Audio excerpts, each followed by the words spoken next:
یہ کہانی حقیقی واقعات پر مبنی ہے۔ پہچان چھپانے کے لیے نام، مقام اور واقعات کی ترتیب میں تبدیلی کی گئی ہے۔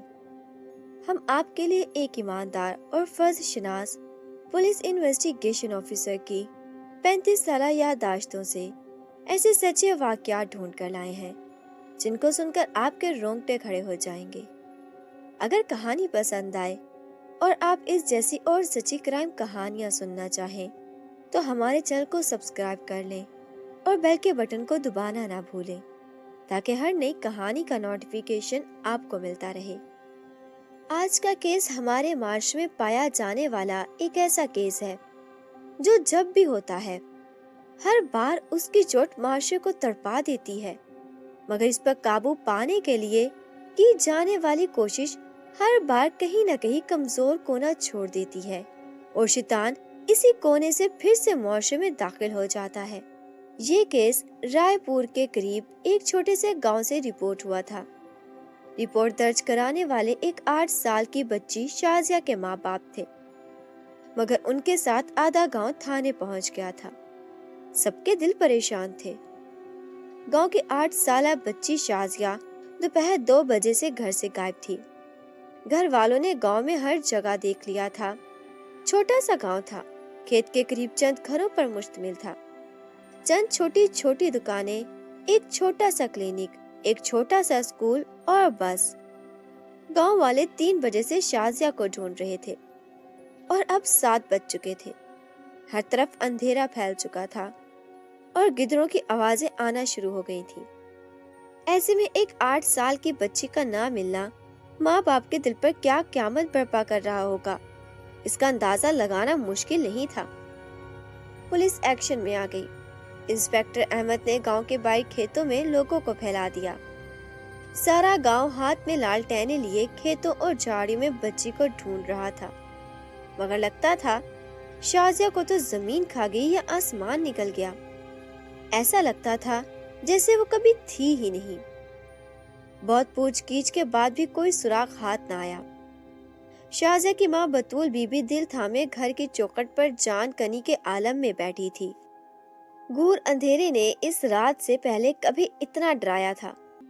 پولیس اور پورا گاؤں مل کر بھی ننھی شازیہ کو نہ ڈھونڈ سکا۔ لوگ اپنے اپنے گھر لوٹ گئے اور چوکھٹ پر بیٹھی ماں کی نظریں اندھیرے میں تکتی رہ گئیں۔ گاؤں میں فکر کے ساتھ ساتھ خوف بھی پھیل چکا تھا۔ ہر گھر میں شازیہ جیسی کئی معصوم بچیاں موجود تھیں۔ ایسے میں ایک خبر نے گاؤں والوں کے ہوش اڑا دیے۔ خبر لانے والا بچوں کی چیز کی دکان کا 9 عمر مالک ارمان تھا۔ فقیر بابا بھی غائب ہیں۔ گاؤں کے لوگ ہکا بکا رہ گئے۔ فقیر بابا اس گاؤں میں ایک ماں سے تھا۔ وہ عموماً صبح گاؤں میں صدا لگاتا، کھانا جمع کرتا اور پھر گاؤں سے باہر ایک درخت کے نیچے بیٹھ کر عمل کرتا۔ ایک ماہ کے دوران اس نے ایسی کوئی حرکت نہیں کی جسے گاؤں والے اس کے بارے میں مشکوک ہوتے، بلکہ گاؤں کے لوگ اس سے متاثر ہونے لگے تھے۔ وہ جس درخت پر صدا لگاتا اس کو کچھ نہ کچھ ضرور دیا جاتا۔ ایسے فقیر لوگ عام طور پر گاؤں دیہاتوں میں آتے جاتے رہتے تھے، مگر اب شازیہ کے ساتھ اس کا غائب ہو جانا سوال پیدا کر رہا تھا۔ ارمان کا کہنا تھا کہ یہ اسی بابا کا کام ہے، اسی لیے وہ کل سے غائب ہے۔ ارمان نے سب سے پہلے یہ بات نوٹ کی۔ اس کی دکان سے وہ پیڑ صاف نظر آتا تھا جہاں وہ فقیر بابا دن بھر بیٹھا اپنے عملیات کرتا رہتا تھا۔ شازیہ کا باپ قربان ارمان اور دیگر لوگوں کے ساتھ ایک بار پھر تھانے پہنچ گیا۔ انسپیکٹر احمد نے ارمان سے پوچھ گچھ کی تو معلوم ہوا کہ ارمان نے درخت کے نیچے بابا کو نہیں پایا۔ اس کے علاوہ اس صبح بابا اپنے معمول کے مطابق گاؤں بھی نہیں آیا تھا۔ ارمان اس کو دیکھنے اس درخت تک گیا، مگر اب وہ اس درخت کے نیچے نہیں ہے۔ انسپیکٹر احمد نے گاؤں کے لوگوں کی مدد سے اسکیچ بنوایا، مگر ایسے ہولیے کے ہزاروں فقیر پورے ضلع میں پھیلے ہوئے تھے۔ کسی نام اور نشانی کے بغیر اس کو ڈھونڈنا بھوسے کے ڈھیر میں سوئی ڈھونڈنے جیسا تھا۔ پھر بھی انسپیکٹر احمد نے اسکیچ کی کاپیاں آس پاس کے علاقے میں پھیلا دی، مگر وہ جانتے تھے